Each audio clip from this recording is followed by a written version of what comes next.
So hello everyone, कैसे हैं सब लोग। आई होप सब लोग बहुत ही बढ़िया होंगे और अपनी प्रिपरेशन में 100% दे रहे होंगे।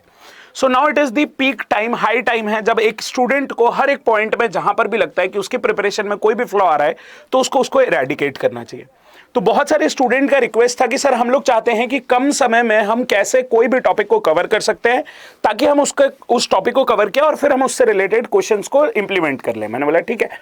तो फिर मेरे दिमाग में एक आइडिया आया और आज का ये जो आप देख पा रहे होगे यहाँ पे द 10 मिनट टेक्निकल शो। इस 10 मिनट टेक्निकल शो का मतलब ही यही है कि कई बार आपने देखा होगा कि कोई भी टीचर अगर आपको हार्डनेस पढ़ा रहा है, इवन मैं भी, तो हम लोग जब YouTube में लाइव क्लासेस में होते हैं तो बहुत टाइम कंज्यूमिंग होता है वो। क्योंकि एक एक बार में एक एक बातों को बहुत डेप्थ में जाके आपको समझाया जाता है। ठीक है सर। तो मैं यही थॉट लेके कि आपके समय को बचाया जाए, और अब आपके पास समय बचा भी नहीं है, जून से लेके आपके पास दिसंबर तक का टाइम है, बाकी फिर आपके मॉक टेस्ट का टाइम रहेगा। तो उसके पहले आपको अपने हर टॉपिक को बहुत अच्छे से ब्रशअप करना होगा। अब जब आपके हर टॉपिक को आपको ब्रशअप करना होगा तो मैं चाहता हूं कि देखो, कई बार ऐसा होगा कि आप पहले से भी प्रिपेयर कर चुके होगे, बट कोई एक टॉपिक ऐसा होगा जो आपसे शायद मिस हो रहा होगा। तो उस टॉपिक को कैसे अच्छे से कर सकते हो और उसके बाद कैसे उसके क्वेश्चंस को अप्लाई करना है वो सिखाऊंगा मैं यहाँ पे, कि 10 मिनट में हम कोई भी एक टॉपिक लेके आएंगे। जैसे कि आज का जो टॉपिक होने वाला है that is about the hardness. तो हम कोई भी एक टॉपिक लेके आएंगे और उस टॉपिक को आपको देंगे कि हाँ ठीक है, अब स्टार्ट करो पढ़ना, और विद इन 10 मिनट्स उसको पढ़ के उसी के बाद फटाक से उसके क्वेश्चन लगा लेना आप। ठीक है। तो आज का ये जो सेशन है माइट भी 10 मिनट से ज्यादा हो जाए, क्योंकि मैंने आपको इंट्रोडक्शन दिया, ये ब्रीफ इंट्रोडक्शन कि ये 10 मिनट सेशन क्या है। तो अभी हम क्या करेंगे कि अगले जितने भी सेशन आएंगे आपके पास 10 मिनट टेक्निकल शो के, वो सारे सेशंस ऐसे रहेंगे जिसमें हम लोग यही बात करेंगे एनवायरमेंट का एक एक टॉपिक, जो कि जहां से ज्यादा क्वेश्चंस आते हैं उन टॉपिक्स को कन्वर्ट करते जाऊंगा मैं आप लोगों के लिए, और आप उसके क्वेश्चंस प्रैक्टिस करते जाना। अगर आप चाहते हो कि हाँ मैं एक क्वेश्चन प्रैक्टिस सेशन भी रखूं उसी से रिलेटेड, तो मेरे को बताइएगा, उसके लिए भी हम एक क्वेश्चन प्रैक्टिस सेशन रख सकते हैं।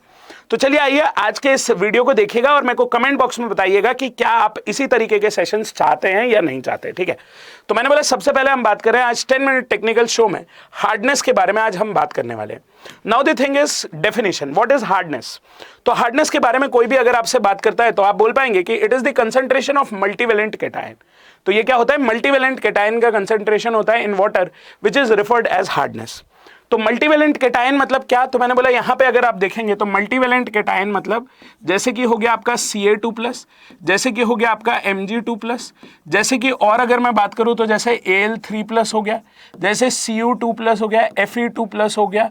तो ऐसे बहुत सारे एलिमेंट जिसका भी मल्टीवेलेंट आपको पावर देखने को मिलेगा, वही प्लस में पावर देखने को मिल रही है, दैट टू एक से ज्यादा देखने को मिल रही है, उसको बोलते हैं हम मल्टीवेलेंट कैटायन। ठीक है सर। मैंने बोला यहां पे अगर हार्डनेस की बात कर रहा हूं तो ये मेजरली आपको किसके कारण देखने को मिलती है। तो एक क्वेश्चन पूछा जाता है गेट एग्जामिनेशन में, बार बार 1000 बार पूछा गया है कि मेनली आपको हार्डनेस किसके कारण देखने को मिलेगी। तो आप बताएंगे कि मेन कंपोनेंट जो है या जो मेन कॉन्स्टिट्यूएंट है वो कौन है?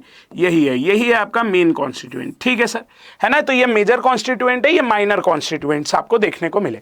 नेक्स्ट अब हम बात करते हैं कि हार्डनेस को किस किस तरीके से डिवाइड किया गया। तो मैंने बोला हार्डनेस को दो तरीके से डिवाइड किया, आपके सामने यहाँ पे है। One is carbonate hardness and another is non carbonate hardness. अब सर ये कार्बोनेट हार्डनेस क्या होती है? तो मैंने बोला अगर मैं आपसे कार्बोनेट हार्डनेस के बारे में बात करूंगा तो carbonate hardness is the temporary hardness.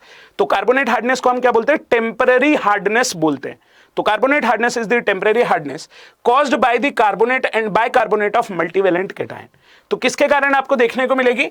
तो कार्बोनेट और जब आपके साथ कार्बोनेट और बाइकार्बोनेट देखने को मिलेंगे किसी भी मल्टीवेलेंट कैटायन के साथ, तो आपको जो हार्डनेस देखने को मिलेगी उसको आप बोलेंगे टेम्परेरी हार्डनेस। और टेम्परेरी हार्डनेस किसके थ्रू रिमूव की जा सकती है?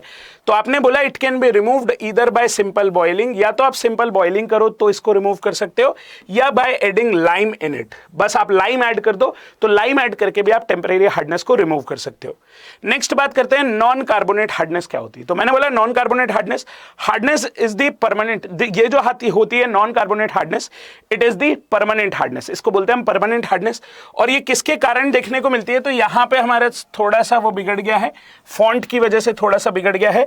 मैं यहां पे बता देता हूं कि जो आपको परमानेंट हार्डनेस देखने को मिलती है वो किसके कारण देखने को मिलती है। मैंने बोला आपके मल्टीवेलेंट कैटायन SO4 2- के साथ होंगे, NO3- के साथ होंगे, Cl- के साथ होंगे, है ना। तब ये जो है आपके मल्टीवेलेंट कैटायन जब इनके साथ बॉन्ड बना रहे होंगे, मल्टीवेलेंट कैटायन बोले तो मेजर कैटायंस ले लेता हूं मैं यहाँ पे Ca2 प्लस Mg2 प्लस, जब वो इनके साथ बॉन्ड बना रहे होंगे तो वो जो आपको देखने को मिल रही होगी उसी को बोलते हैं हम लोग नॉन कार्बोनेट हार्डनेस, ठीक है, और इसी को बोलते हैं आप परमानेंट हार्डनेस। अब आपको एक और बात बताता हूं कि permanent hardness can not be removed by simple boiling, इसको सिंपल बॉइलिंग से नहीं रिमूव कर सकते। तो फिर इसको रिमूव कैसे करते होंगे सर? तो मैंने बोला it can be removed either bye demineralisation, एक प्रोसेस होती है डीमिनरलाइजेशन प्रोसेस, या फिर एक जियोलाइट प्रोसेस होती है, वो देख लिया हम लोगों ने, या फिर एक और प्रोसेस होती है लाइम सोडा प्रोसेस, एक और प्रोसेस होती है लाइम सोडा प्रोसेस। तो यहां से आप इसको इजीली रिमूव कर सकते हो, लाइम सोडा प्रोसेस, तो यहां से आप इसको इजीली रिमूव कर सकते हो। ठीक है सर, ये भी बात हमारे समझ में आई। अब नेक्स्ट बात करते हैं हम लोग इंपैक्ट ऑफ हार्डनेस आपको क्या देखने को मिलता है। तो मैंने बोला अगर आप हार्डनेस जो भी हार्ड वाटर है अगर आप उसको यूज कर रहे हो तो मैंने बोला तो आपको क्या देखने को मिलेगा।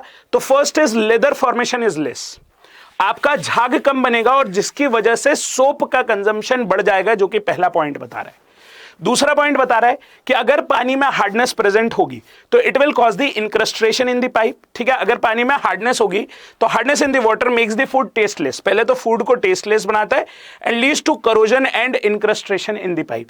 कोरोजन भी देखने को मिलेगा और इंक्रस्ट्रेशन भी देखने को मिलेगा। तो कोरोजन को तो आप बहुत अच्छे से जानते हो कि कोरोजन क्या होता है, लेकिन अगर आपसे कोई भी बात करता है इंक्रस्ट्रेशन के बारे में, तो इंक्रस्ट्रेशन वर्ड आपको क्या रिप्रेजेंट करता है? तो इंक्रस्ट्रेशन वर्ड आपको क्या रिप्रेजेंट करता है? तो मैंने बोला इंक्रस्ट्रेशन रिप्रेजेंट करता है चोकिंग, ठीक है। इंक्रस्ट्रेशन रिप्रेजेंट करता है चोकिंग ऑफ पाइप, ठीक है। तो आपका पाइप क्या हो जाता है? चोक हो जाता है, ठीक है। जैसे कि मैं अगर आपको यहाँ पे बना के दिखाऊं तो मैंने बोला अगर ये आपका पाइप होता तो यहाँ पे बहुत छोटे छोटे पार्टिकल्स अगर आ जाते तो जब भी पानी यहाँ से जाता तो इसका डिस्चार्ज कैरिंग कैपेसिटी कम हो जाती। मैंने बोला इसकी डिस्चार्ज कैरिंग कैपेसिटी, इसकी डिस्चार्ज कैरिंग कैपेसिटी कम हो जाती है, इसकी डिस्चार्ज कैरिंग कैपेसिटी कम हो जाती है। तो इस तरीके से हमको यहाँ पे देखने को मिलता है, ठीक है सर। ये भी बात हमारे समझ में आई। नेक्स्ट हम देख रहे हैं मेजरमेंट ऑफ हार्डनेस। हार्डनेस को कैसे मेजर किया जाता है, ये वो पार्ट है जहां से आप क्वेश्चंस को बहुत इजीली बना लोगे, तो इस पार्ट को बहुत ध्यान से देखना। तो मैंने बोला यहां पे जब भी आपसे बात की जाएगी टोटल हार्डनेस, तो जब भी आपसे क्वेश्चन पूछा जाता है वो हमेशा पूछी जाती है hardness in terms of CaCO3। CaCO3 की टर्म्स में आपसे हार्डनेस पूछी जाती है। तो अगर आप CaCO3 की टर्म्स में हार्डनेस निकालना चाहते हो तो आपने बोला इट इज जो भी आपको कंसंट्रेशन दे रखा है Ca2 प्लस का मिलीग्राम पर लीटर में, तो आप बोलते हैं concentration of Ca2 plus multiplied by equivalent weight of CaCO3 divided by equivalent weight of Ca2 plus, ठीक है। अभी वेट करो, आगे बताऊंगा, एकदम से वो मत हो जाना, बौखला मत जाना, ये कैसे निकालेंगे। मैंने बोला नेक्स्ट बात करी, और अगर हमको Mg2 प्लस भी दे रखा है तो प्लस उसी के आगे Mg2 plus concentration of Mg2 plus multiplied by equivalent weight of Ca3 divided by equivalent weight of Mg2 plus. Clear है ये बात? ठीक है सर। तो हमको ये भी बात समझ में आई। अगर हमको ये भी बात समझ में आई तो यहां तो ये तो केवल फॉर्मूला है आपका, इसको यूज करके आप कोई सी भी हार्डनेस निकालने को बोलेंगे आप वहां से निकाल दोगे हार्डनेस। सर मेरे को ये 2-3 चीज समझ में नहीं आई, इक्विवेलेंट वेट एंड एवरीथिंग। तो मैंने बोला अगर आपको ये जानना है तो देखो इसका शॉर्टकट बोलता है equivalent total hardness is concentration of Ca2 plus multiplied by 50। ये 50 किसको रिप्रेजेंट कर रहा होगा? तो मैंने बोला ये 50 यहां पे रिप्रेजेंट कर रहा है इक्विवेलेंट वेट ऑफ CaCO3। तो आप इसको याद कर लो कि ये 50 हमेशा क्या दिखा रहा होगा? Equivalent weight of CaCO3। और मैंने बोला ये 20 यहां पे क्या रिप्रेजेंट कर रहा होगा? तो this is the equivalent weight of Ca2 plus, Ca2 plus का इक्विवेलेंट वेट। सिमिलरली हमने बोला कंसंट्रेशन ऑफ Mg2 प्लस, यहाँ पे 50 इक्विवेलेंट वेट ऑफ CaCO3, यहाँ पे 12 equivalent weight of Mg2 plus. अब आप में से कुछ लोगों को जरूर से प्रॉब्लम हो सकती है कि सर मेरे को ये बताइए कि मॉलिक्यूलर वेट ऑफ एलिमेंट, मेरे को ये इक्विवेलेंट वेट कैसे निकालना है। तो मैंने बोला कैसे निकालना है, तो आप ये मैंने आपके पास यहाँ पे कुछ लिख रखे हैं, कुछ फॉर्मूलाज लिख रखे, Ca2 plus Mg2 plus Sr2 plus CaCO3 CO3 2 minus HCO3 minus and OH minus. Generally यहीं से क्वेश्चन फ्रेम होगा। तो ये इनका इक्विवेलेंट वेट लिख रखा है मैंने आपके पास, ठीक है। सॉरी, इनका मैंने आपसे मॉलिक्यूलर वेट लिख रखा है।